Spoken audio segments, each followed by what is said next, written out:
7 દિવસની રામકથા ગવાશે ને એની અંદર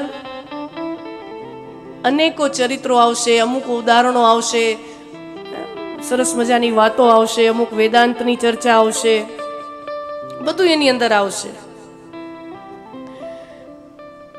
કથાના પ્રસંગો ચાલતા હશે ને, કથા શ્રવણ કરતા કરતા કરતા કરતા, જો કથા તો કોઈને ઉદ્દેશીને કહેવાતી નથી ને કે રમેશભાઈ આટું કથા ગવાય છે, મહેશભાઈ આટું ગવાય છે, કે લીલાબેન માટે, એવું તો છે નહીં.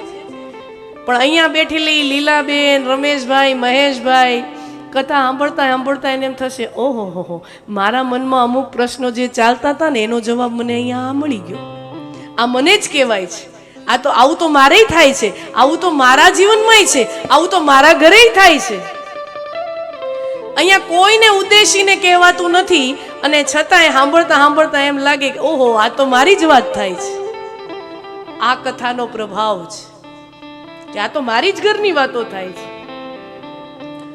એક શબ્દ ક્યાંક એવો લાગી જાય, હું ને તમે જે સમાધાન મેળવવા કેટલાય સમયથી મથી રહ્યા હોય, કોઈ વસ્તુનું સમાધાન ન મળે, કોઈ જટિલતાનું નિરાકરણ ન થાય, અને કથાની અંદરથી કોઈક એવો શબ્દ, કોઈક એવો દ્રષ્ટાંત મારા ને તમારા હૃદયને સ્પર્શ કરી જાય અને આપણી જીવન યાત્રા બદલી જાય.